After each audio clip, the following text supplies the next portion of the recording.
Okay, so today's message is about great dads, godly dads. Great dads. Bakit?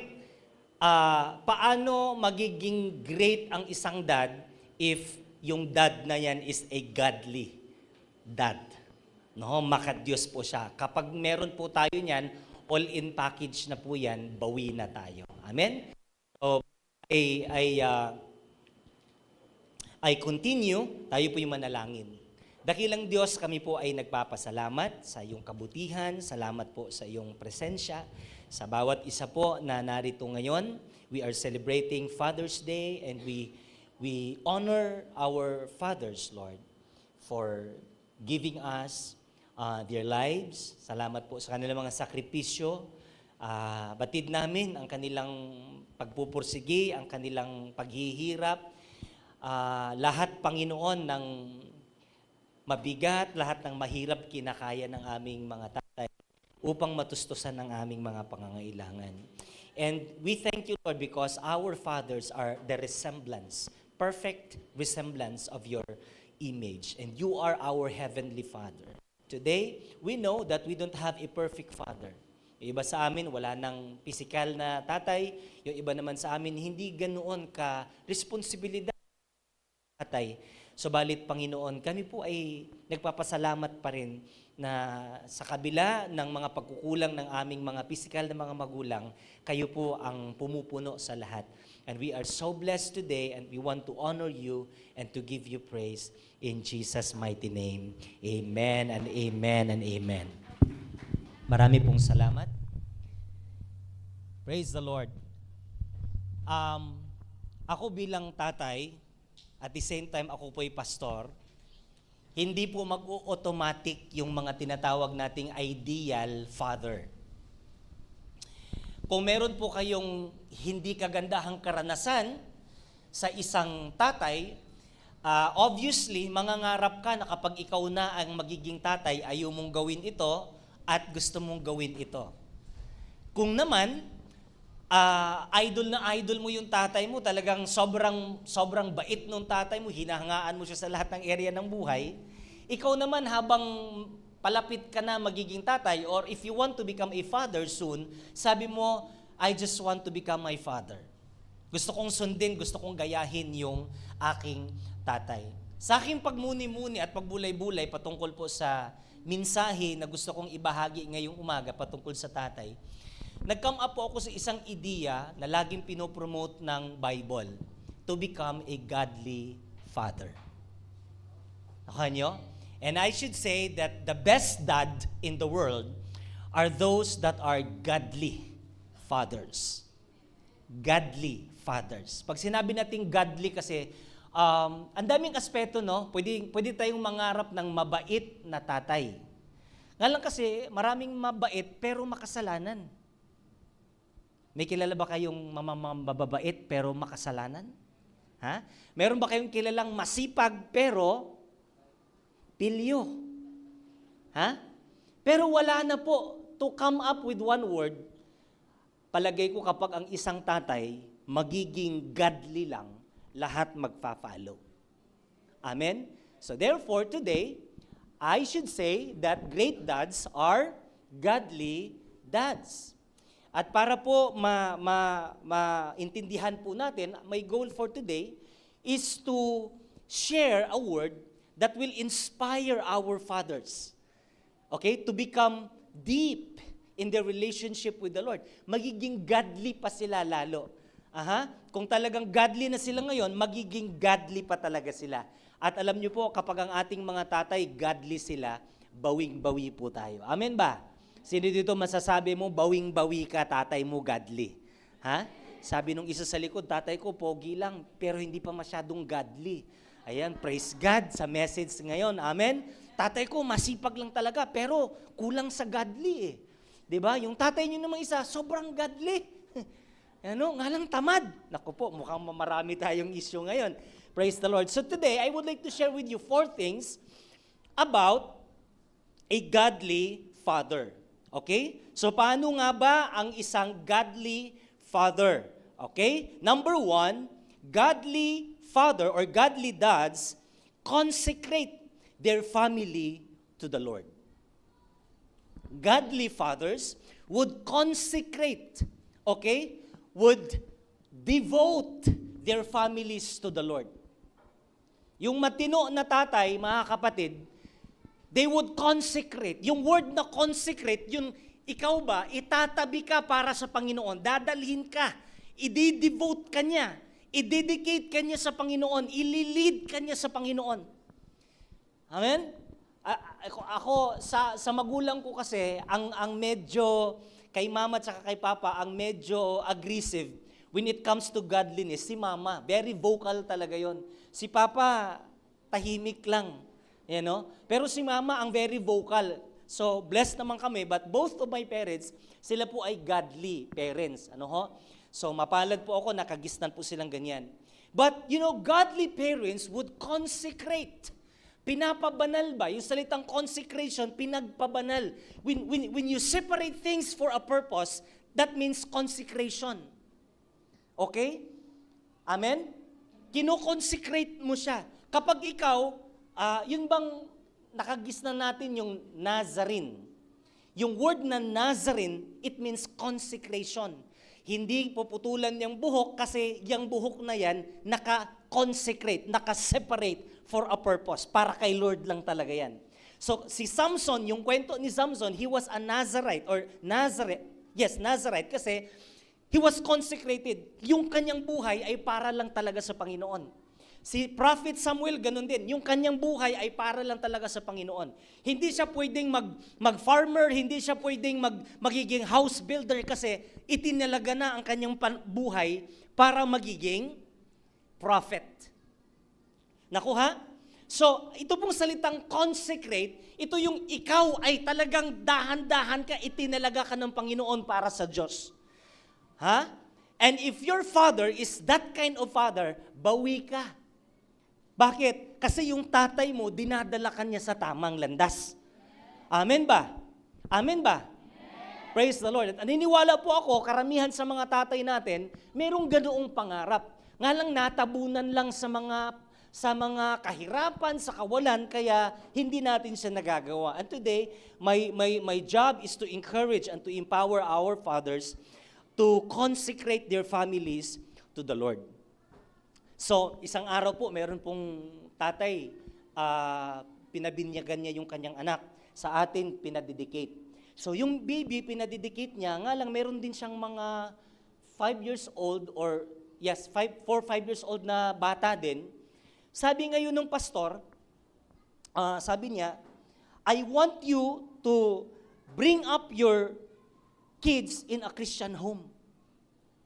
So pagkasabi ng pastor na ganyan, umiyak yung kapatid na 4 years old, tsaka 5 years old. Hanggang sa sasakyan, iyak ng iyak yung bata. Tinanong ng tatay, sabi, kanina ka po umiiyak ka. So 3 beses niyang tinanong, sumagot yung bata, sabi niya, sabi kasi ni pastor, he wants us to grow in a Christian home. Sabi niya, I want to be with you, Dad, sabi niya. Ay, hindi pala nag-gets yung, anyway. Ha? Akala ko tatawa kayo eh. Pero malalim pala yung biro na yon, yung joke na yan, ayan o. So, salamat sa mga naglo-loading pa. Sige, tuloy lang. Sige po, tuloy lang po. Okay. So, akala ko, magwawala na tayo magtatawanan na tayo, pero, ayan. So, ganyan po, no, yung consecration ba? Now, in Joshua chapter 24, verse 14, I want you to read this because this is very powerful. Ang sabi ng verse 14, now therefore, fear the Lord, serve Him in sincerity and in truth, and put away the gods which your fathers served on the other side of the river, and in Egypt serve the Lord. Now, makinig kayong mabuti. Pansinin niyo po yung salitang therefore. Hinighlight ko po yan, kinapalan ko po yan. Ito pong salitang therefore, ito po yung after a thorough thinking, na pag-iisip, conclusion ba? Di ba? Yung therefore is a conclusion. In other words, after a careful thought. Pag binasa natin yung verse 1 hanggang verse 14, iniisa-isa ni Joshua yung ginawa ng Diyos sa buhay nila. Kinwento niya isa-isa, galing tayo sa Ehipto. Ilang taon tayong alipin doon. Tapos pinalaya tayo ng Panginoon. Gumawa siya ng himala. Nagpaulan siya ng tinapay. Hinati yung dagat. Isa-isa niyang kinwento. Sabi niya, doon sa parang, doon kung saan tayo naglalakad, pinuproteksyonan tayo ng Panginoon. Sa tuwing mainit ang panahon, naglalagay siya ng cloud. Sa tuwing taglamig, naglalagay siya ng apoy. God has been so good to us. At din pagdating sa verse 14, therefore, in other words, now that you have experienced the goodness of God, I want you to make a conclusion. What is your conclusion? Now that you have known that God is good. Ano ang conclusion mo? After this careful thought, what is your stand? Ano ang decision mo ngayon? Sabi ni Joshua, ngayon nandito na tayo, naangkin na natin yung pinangako ng Lord na promised land. Eto na, napasa atin na. God has been so good to us. Tinupad niya yung kanyang pangako sa ating mga tatay. At eto, nakamta na natin, nandito na tayo ngayon sa promised land. I want you to make a decision. Tapos sabi ngayon ni Joshua, therefore, fear the Lord. Katakutan mo ang Diyos. Ibig sabihin, respetuhin mo ang Panginoon. Serve Him in sincerity and in truth. Bakit binanggit ko dyan yung sincerity and in truth? Mga kapatid, yun bang paglilingkod na talagang sincere ka? Tapos yung truth, mga kapatid, mahalaga po. Bakit? Because as you serve the Lord, tingnan niyo po yung pangako ng Panginoon. Ilang daang taon lumipas bago nangyari. And as you serve the Lord, mapapagod ka minsan. Amen? Kasi meron kang pinanghahawakang salita ng Diyos, pero hindi ka agad nangyayari. And because of that, mapapagod ka. You want to give up. Pag tinignan mo yung kalagayan mo, ibang-iba doon sa pangako ng Panginoon. Ang sabi ng Diyos, pagpapalain kita. And as you see yourself, you're not blessed enough. Lalong-lalo na kapag nakatuon ang ating mga mata doon sa tinatawag na fact. But God wants us to serve Him in truth, not in fact. Bakit? Fact, change. Truth is always the same. Pag sinabi nating fact, ganito, may pera ka ngayon, next week wala na. Yung fact, yung katotohanan ngayon, meron ka. Pero next week, wala na naman. Yung fact nagbabago, pero yung katotohanan, hindi. God wants us to serve Him not only in facts, but God wants us to serve Him in truth. Amen ba? Na kahit parang tingin mo, hindi mo kasama si Lord, ang katotohanan, kasama mo pa rin si Lord. Amen. Na kahit may mga panahon nagkukulang ka, walang-wala ka, pero ang katotohanan yan, pinagpapala ka ng Diyos at kinakatagpo ng Panginoon ang pangangailangan mo. God wants you to serve Him in truth. And put away the gods which your fathers served on the other side of the river. Verse 15. Tignan nyo itong mabuti. And if it seems evil to you. Grabe mga kapatid, nakita nyo ba yan? Darating daw sa buhay natin na ang paglilingkod sa Panginoon parang evil na lang. Ha? Ito yung pinakamasaklap. As you serve the Lord ba? Yung expectation natin tsaka yung reality, hindi nagmamatch. Sabi mo sa expectation mo, God will provide everything, God will prosper. Pero yung buhay mo ngayon, medyo hindi pa umaakma doon sa pininiwalaan mo. And naisulat ito kasi nakita ito ni Joshua. This is reality in Christian life. Now, as you serve the Lord, if it seems evil to you, yung paglilingkod sa Panginoon parang evil na. Kasamaan na ang paglilingkod. That is why, even in the times of Paul, ang daming tumatalikod sa paglilingkod sa Panginoon. Kung hindi siya totoo, bakit siya isusulat? Kung hindi siya totoo, bakit ang daming tumatalikod? Are you following? If it seems evil to you to serve the Lord, ito ang sabi, choose. Parang sinasabi dito ni Joshua na darating ang panahon, mapapagod kayo sa paglilingkod sa Diyos. Kasi hindi lahat pinagpipray mo, binibigay kaagad. Hindi lahat ng pinagpapaguran mo, nagbubunga kaagad. And some of you will give up. And some of you would say, serving God is nonsense. Serving God is evil. And that's true. That is why serving is always a choice. Sabi niya, after a careful thought, therefore, I want you to decide. Kasi yung ating mga tatay, hindi na nila naapakan yung promised land. Kaya nga nagmurmur sila, nagrereklamo sila habang nandun sila sa desert. Hindi nila yung pinangako ng Diyos, hindi nila naabutan. And I want you to make a decision. You will be just like your fathers who died in the wilderness. Now that you have experienced the goodness of God, the promises of God, I want you to make a choice. Sabi niya, choose for yourselves this day whom you will serve. Whether the gods, yung mga Diyos-Diyosa ng mga magulang ninyo noon, sabi niya, or the gods of the Amorites in whose land you dwell. But as for me and my house, take note of the word, me and my house. You cannot consecrate your house if you are not consecrated. Amen. Great dads consecrate their families to the Lord.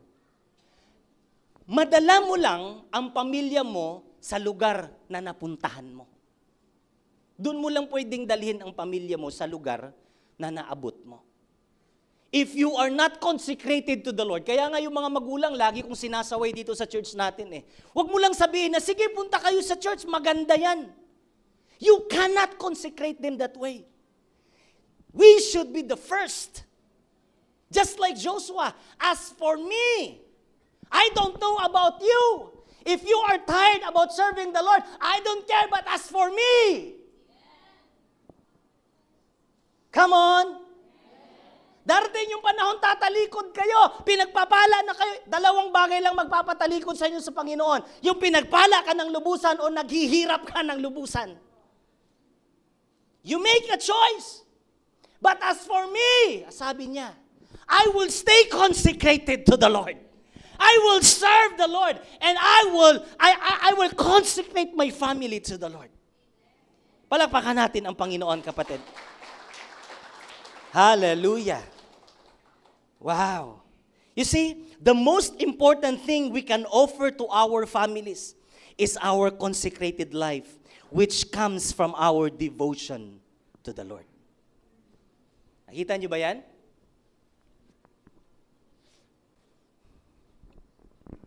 Yan lang po ang pwede nating mai-offer sa ating pamilya. Yung ating devotion. A concentrated life which comes from our devotion to the Lord. Gaano ka ba ka-devoted sa Panginoon? Hindi devote ha, devoted. Gaano ba tayo ka-devoted sa Panginoon? That is the best thing we can offer to our families. Amen ba? Job chapter 1 verse 5. Tuwing matatapos ang alinmang handaan, maagang nagbabangon si Job kinabukasan upang ipaghandog ang kanyang mga anak sa pagbabakasakaling lihim na nilapastangan ng mga ito ang Diyos. Sa tuwing meron silang family party, kinabukasan, nagkakatay ng hayop si Job para ihandog niya sa Diyos para sa pagpapatawad ng kanyang mga anak. Kapatid, ito po'y consecration. Pagpapabanal, inaalagaan mo yung spiritual atmosphere ng pamilya mo. Binabantayan natin yung kanilang spirituality. Mga tatay, wag na wag niyong pabayaan yung spiritualidad ng mga anak niyo. Pag pinabayaan natin yan, soon, mamumroblema ka dyan. Amen? It is our responsibility. Hallelujah. Nabantayan po natin ang ating mga anak. You see, In that story, pagka chapter 2, makikita po natin that God boasts about Job. Not because of his riches, but because of his righteousness. Di ba sa chapter 2, patay lahat. Yung mga anak niya, patay, mga ari-aran niya, nawala lahat. Tapos dumating si Satanas, pinagmayabang pa rin siya ng Panginoon. Ano ang sabi ng Panginoon sa kanya? Kilala mo ba si Job? Anong pinagmamayabang ng Lord sa kanya? Ha? Yun bang ari-arian, yung kayamanan ba ni Job, mga kapatid? Wala nang mas mahalaga pa sa Panginoon, kundi yung ating consecrated life. Yung ating righteousness. Nandyan ba kayo? Ha? Yung tatay kaya natin, kaya kayang ipagmalaki ni Lord yan? Ha? Ikaw bilang tatay, sa tingin mo, kayang ipagmalaki ng Panginoon sa harapan ni Satanas? Hoy, Satanas, kita mo yung anak ko? Ha? Kita mo yan? Lord, maraming pera. No, I'm not after his wealth. Kapag binasa po natin yung kwento, tinitira ni Satanas yung pinagpapala mo lang naman yan kasi maraming pera, mayaman. No. God is not after our wealth. God is not after our material things. He is after our consecrated life. Gaano ka kasagrado, gaano tayo ka-committed, ka-devoted sa Panginoon, yun ang mahalaga sa ating Diyos. Amen ba? Amen ba mga tatay? Mukhang kumukonti yung tatay, konti na nga lang, kumukonti pa. Amen? Hallelujah. Consecrate their family to the Lord. Number 2, communicate the things of the Lord. Communicate the things of the Lord. That's the best dads. Amen. That's our godly dads. Hindi lang sila nagko-consecrate sa kanilang mga anak sa Panginoon, they communicate the things of the Lord. Deuteronomy chapter 6, verse 5 and 7, you shall love the Lord your God with all your heart, with all your soul, and with all your strength. In other words, sa buong pagkatao mo, sa lahat ng bagay ng buhay mo, mahalin mo ang Diyos. And these words which I command you today shall be in your heart. You shall teach them diligently. Sabi natin lahat, diligently.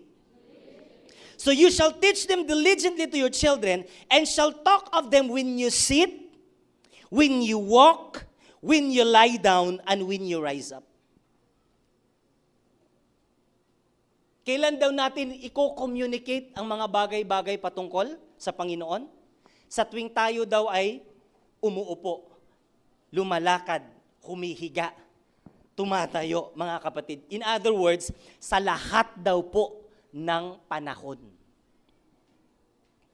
Iko-communicate daw natin ang ating Panginoon. Dalawang magkapatid dahil pasaway, dinala ng magulang, pinaka-counseling sa pastor. Sabi nung pastor, saan dito yung pinakapilyo? Sabi niya, yung bunso po, pastor, kinausap ng pastor. Tinignan mata sa mata. Sabi nung pastor, where is God? Sabi nung bata. Tinignan niya lang siya sa mata. Pangalawang pagkakataon, sabi ulit ng pastor, where is God? Medyo kinabahan yung bata. Hanggang sa ikatlo, where is God? Tumakbo yung bata palabas, tinawag yung kuya. Sabi niya, tinanong ako ni pastor, saan daw ang Panginoon? Mukhang pinagbibintangan tayo.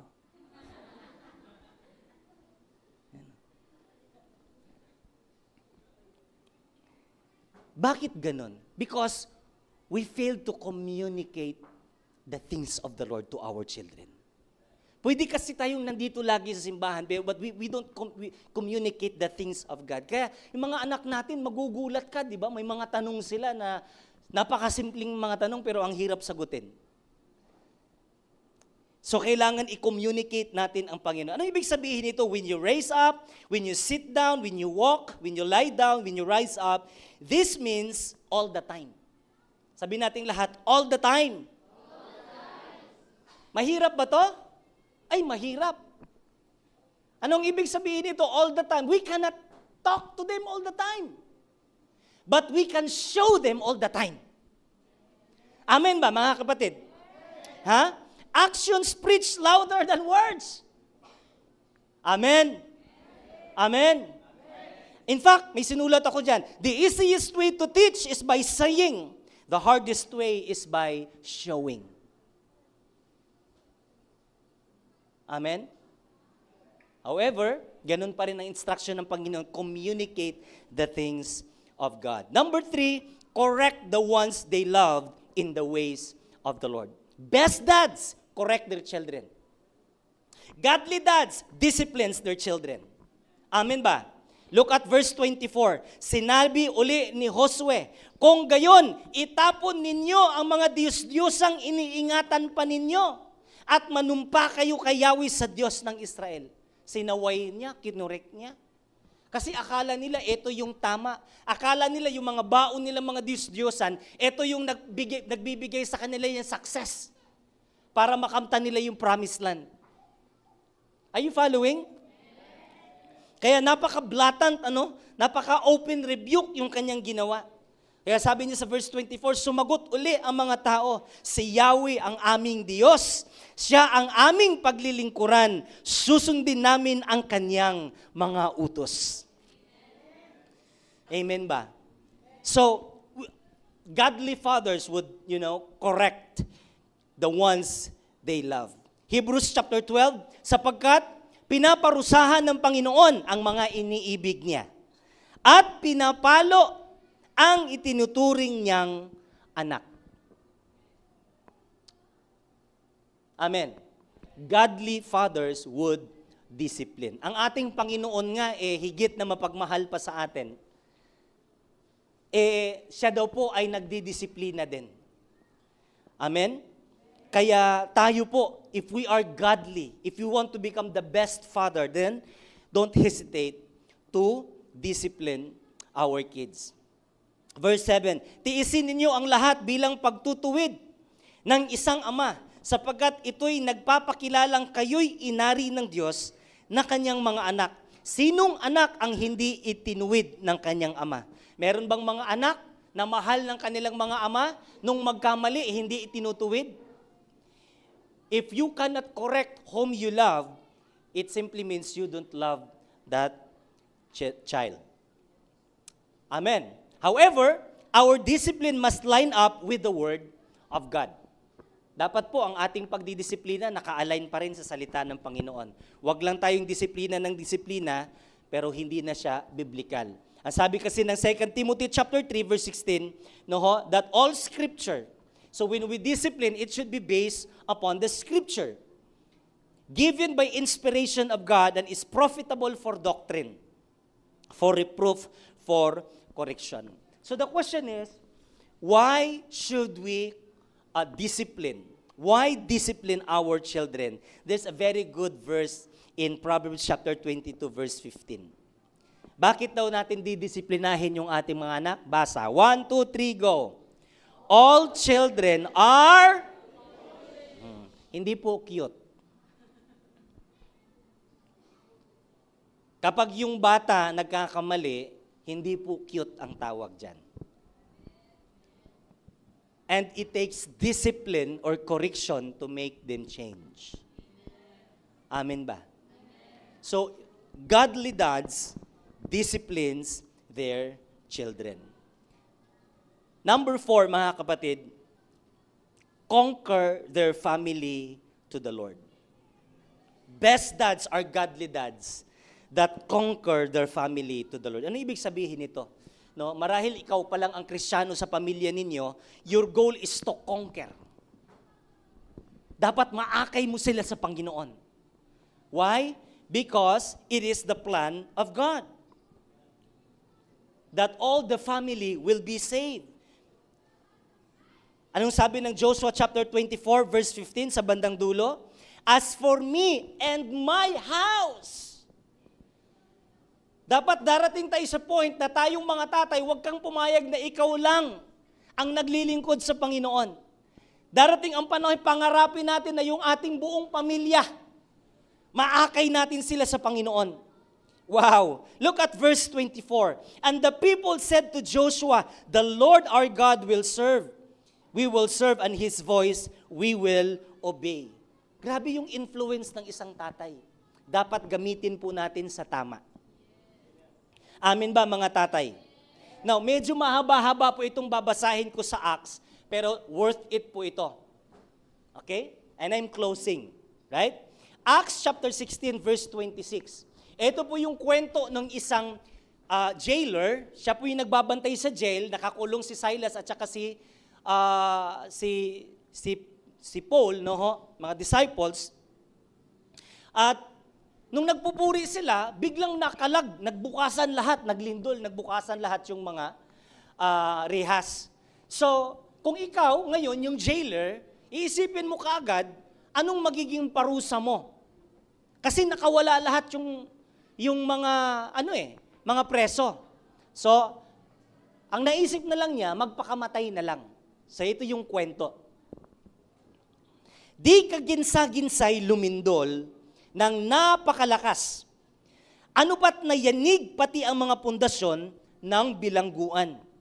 Pagdakay nabuksan ang mga pinto, nagbukasan yung pinto, at nakalag ang mga tanikala ng mga bilanggo. Hindi lang si Pablo at yung kasama niya ang nakalas, yung kanilang mga posas or tanikala, lahat ng mga bilanggo. So kinabahan siya. Napabalikwas ang bantay bilangguan. At nang makitang bukas ang mga pinto, tingnan mo yung ginawa niya, hinugot ang kanyang tabak at tangkaing magpakamatay sa akalang nakatakas ang mga bilanggo. Hopeless siya ngayon. Nakuha niyo? Ito na lang ang kinabubuhay ko ng pamilya ko, tapos ngayon tatakas itong mga preso. Ano ang magiging dangal ko sa aking trabaho? Ngunit sumigaw si Pablo nung makita ni Pablo, huwag mong saktan ang iyong sarili. Narito kaming lahat. Verse 29, humingi ng ilaw ang bantay, patakbong pumasok at nanginginig na nagpatira pa sa harapan ni na Pablo at Silas. Nilabas niya ang mga ito at sinabi, mga Ginoo, ano po ang dapat kong gawin upang ako'y maligtas? Nakita niya kasi ang kapangyarihan ng Panginoon kumilos. Nagpuri lang yung dalawa, kinulong sa kakapreach ng mabuting balita. Kinulong, nung pagkagabi nagpupuri sila sa Panginoon, umawit lang sila. Biglang nagkaroon ng lindol. Natakot siya. Sabi niya, I want to be saved. Ano ang dapat kong gawin para ako'y maligtas? Sumagot sila, sumampalataya ka sa Panginoong Hesus. Woo! Hallelujah! Napakasimple ng kaligtasan. Sumampalataya ka sa Panginoong Hesus at maliligtas ka. Ito ang kagandahan. Ikaw at ang iyong sambayanan. Tignan mo to ha, great dads, best dads are those who want to conquer their family to the Lord. Yung hindi lang sila ang magsiserve kay Lord, yung hindi lang sila ang maliligtas ba, kundi pangarap nilang makonquer ang buong pamilya papunta sa Panginoon. Are you following? Mga tatay, nandito pa ba tayo? Amen? At saka yung mga future na magiging tatay, hallelujah. Ha? Conquer your family to the Lord. Verse 32, at ang salita ng Panginoon ay ipinapahayag nila sa Kanya at sa lahat ng nasa kanyang bahay. So pumunta pala sila sa bahay. Si Pablo ngayon, nag-preach na naman ng kaligtasan doon sa kanyang bahay. Tignan mo ang nangyari sa verse 33. Nang gabing ring yun, hinugasan ng bantay ang kanilang mga sugat at nagpabautismo siya, pati ang buo niyang sambayanan. I like it. I like it. Nung ma-encounter niya si Pablo, si Silas, I want to be saved. What shall I do? Sabi niya, manampalataya ka. Alam niyo po, yung kaligtasan na yun, hindi niya kayang mag-preach eh. Wala siyang kaalam-alam patungkol kay Jesus. Sinama niya yung 2 preso, inuwi sa bahay, tapos nag-preach sa buong sambayanan. Great dads, godly dads, conquer their families to the Lord. Palakpakan natin ang Panginoon. Wow! At pagkatapos sila'y sinama niya sa kanyang tahanan at hinainan ng pagkain. Tingnan niyo ang mangyayari. Kapag ang buong pamilya na-conquer mo kay Lord, I want you to imagine this picture. Galak na galak siya at ang kanyang buong sambayahan sapagkat sila'y natutong sumampalataya sa Diyos. Ang tunay na kagalakan ng isang pamilya, ang kapayapaan ng isang pamilya, ang pagmamahala ng isang pamilya ay nakakamtan sa tuwing ang buong pamilya ay nananampalataya sa Diyos. Amen? Amen ba? Alam nyo, kung yung ating mga tatay dito, kikilos lang talaga, at lahat ng kanilang pamilya kain sa Panginoon, doon pa lang natin matatamasa ang totoong masayang pamilya. Amen? Amen ba? Palakpakan nga po natin yung ating mga tatay. Paki-next na lang. Great dads are godly dads. Amen? At anong sabi dito? Great dads consecrate their family to the Lord. You pray for your family. Amen. Amen. Cover them, consecrate them with your prayer life. Back upan natin sila sa panalangin. Sa ngayon, wala kang magagawa sa pamilya mo, marahil hindi naniniwala yung pamilya mo sa'yo. Pinagtatawanan ka lang nila. Wala ka pang impluensya sa pamilya ninyo. Hindi mo sila maakay-akay. Sinubukan mo silang akayin sa Panginoon, marahil tinatanguan ka lang, oo, pero hindi ka talaga siniseryoso. It's okay. Cool ka lang. Sabi mo sa katabi mo, relax ka lang. Ha? Importante, nagpipray ka, may ginagawa ang Panginoon ngayon. Amen? Mahirap mag-akay sa pamilya. Amen ba? I-consecrate mo sila. Pag-pray mo sila, minsan nakakapagod. Lord, pray ako ng pray dito, parang walang nangyayari. Ikaw lang yon ang nakikita mo, walang nangyayari. Pero doon sa likod ng panalangin mo, may tinitibag ang Panginoon. Amen ba? Hallelujah, hallelujah. Alam mo yung tubig? Yung tulo ng tubig? Maliit lang yan. Pero pagkatulo lang ng tulo yan, nakakabutas din yan. Kahit bakal pa yan, gaano katigas na bato na yan, mga kapatid, kapag consistent ka sa panalangin mo, matitibag din yan. Amen. Isang araw, makakasama mo rin yung pamilya mo dito sa Panginoon. Amen ba? Mga tatay, di ba? Praise God. O pangalawa, great dads, godly dads, communicate the things of the Lord. Nagre-recap lang po tayo.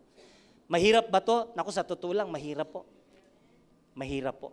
Minsan, mas madali lang magsabi, mas madaling manermon. Pero mga kapatid, our children will not follow us because we taught them about these things. Gagawin nila dahil nakikita nila sa atin. Amen ba? Wow. Praise God. Number 3, correct the ones they love. Huwag tayong matakot. Correct natin sila. Amen? Kung hindi natin sila i-correct, sino pa ang magko-correct sa kanila? Amen. Lalong-lalo na i-correct natin sila using the Word of God, and that's very powerful. Amen? And finally, conquer their family to the Lord. 4 na silang po yan, mga tatay. Amen? Alam nyo, hindi ako magkikwento ngayon, hindi ako mag-discuss about blessing. Kasi kanina, tsaka kahapon sa ating morning prayer, tinadtad na tayo ng puro blessing, di ba? Nga lang mga kapatid kasi, lahat ng blessing na yan, pang lifetime lang. Amen? Amen ba? Yung blessing, material blessings, may enjoy mo lang naman yan hanggat may katawan ka, hanggat buhay ka pa sa mundong ito eh. Pero mga kapatid, meron pong eternal blessing na gusto kong nakatutok tayo talaga. Ito yung pahalagahan natin ng husto.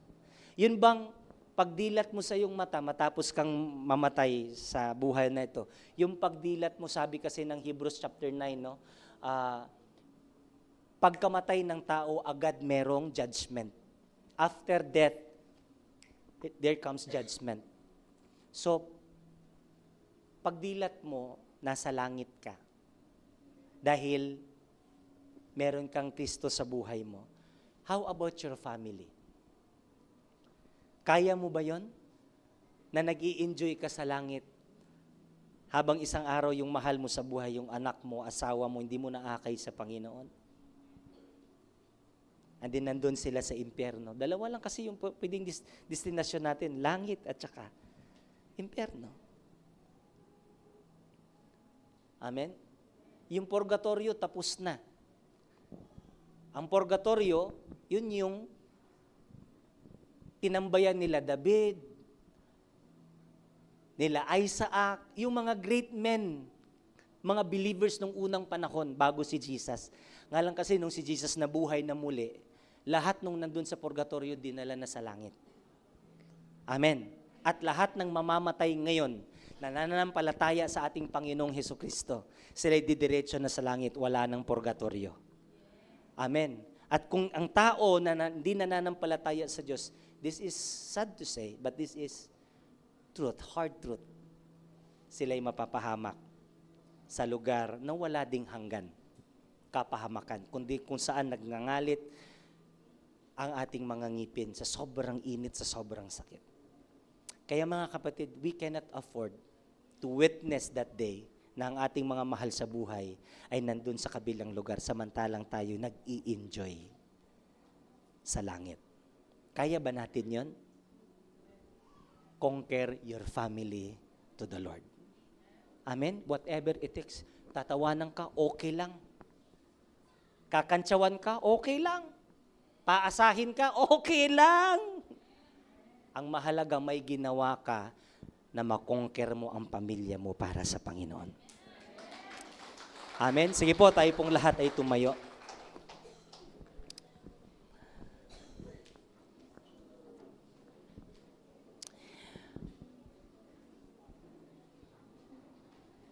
Hallelujah.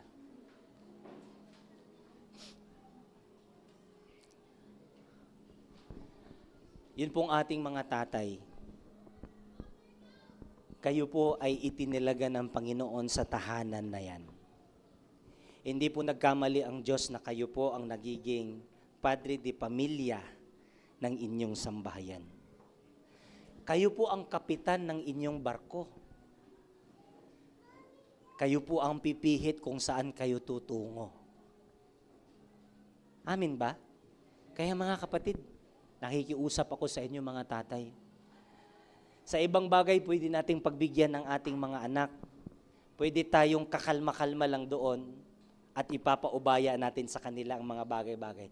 Pero pagdating sa eternity, when it comes to eternity, mga tatay, ang challenge ko po sa inyo, fight for your family. Amen? Ha? Kahit darating pa sa punto ng buhay noon na nakakapagod na ang maglingkod. Kahit darating pa sa punto ng buhay na natin when serving God seems to be evil. God is challenging us today to serve Him in truth. Amin ba, mga kapatid? Wow. Wow. Hallelujah. Gusto kong mag-pray ngayong umaga na yun pong ating mga tatay, bigyan tayo ng lakas ng loob na makonsecrate natin yung ating mga anak, yung ating pamilya. We can cover them, we can devote them to the Lord and communicate the Word of God to them. Amen. Yung ibang mga tatay, hindi nila kayang magsabi kaya dinadala na lang sa church. And that's good. Number 3, correct them and conquer them finally. Kaya hinuli ko yung point na conquer, mga kapatid, because that is the plan of God for our lives. Amin ba? Yes. Ngayon, sa pamilya ninyo, tatay mo hindi Christian. Hindi kinakailangang magiging literal or physical na tatay ka para i-conquer mo yung pamilya mo. Kahit binata ka pa, you can be a spiritual father of your family, of your household. Si Pablo, hindi man si Pablo tatay. Wala man siyang anak, hindi siya nag-aasawa. Pero nasabi ni Pablo, I have become your father in the faith. I prayed for you. I help you, I teach you, and I conquer you in the Lord. Amen? Ha? May mga anak dito, inggit na inggit. Sana nandito yung tatay ko. I-honor ka ng Panginoon sa desire na yan. Amen? Amen? Be the spiritual father of your home. Anong gagawin ko, Pastor? Consecrate your family to the Lord. Kung yan lang ang kaya mong gawin ngayon, ipag-pray sila, ipag-pray mo, iluhot mo sila sa Diyos. Amen? And one day, you will be able to take your family before the Lord. Amen? Amen. Amen. I wish to give you the part 2 of this message this coming Sunday. Kaya huwag kayong mawala. Amen ba? Are you excited? Kaya yung mga hindi pa nila nadala yung kanilang mga tatay dito, you still have the chance this coming Sunday. Amen? But for now,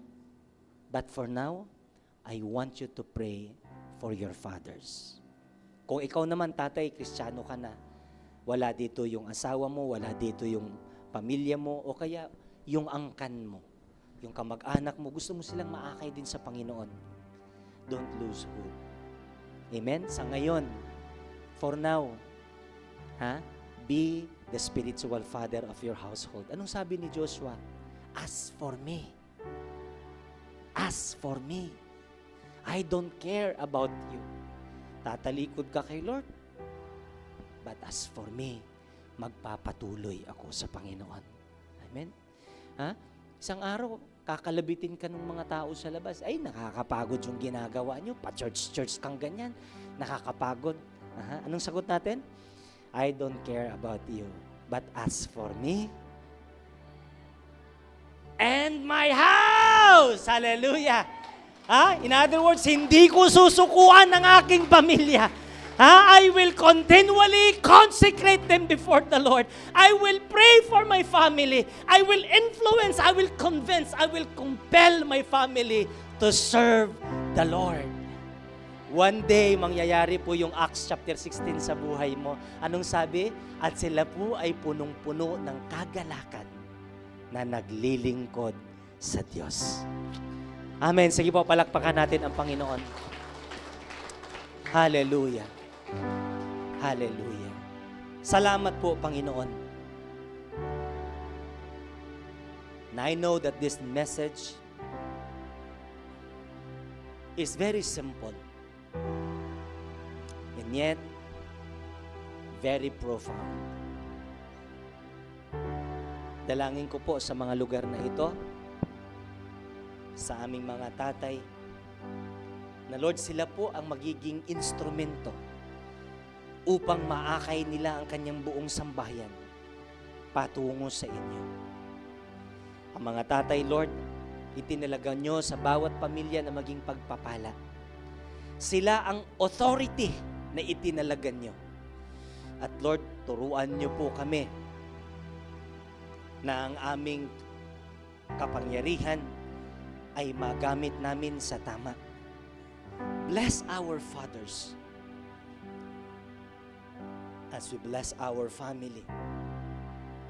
Lord, sa mga anak naman na ang kanilang mga tatay ay hindi pa Kristiyano, hindi pa nakakasama sa ganitong klaseng pananampalataya, dalangin namin sa mga oras na ito ang kanilang kaligtasan.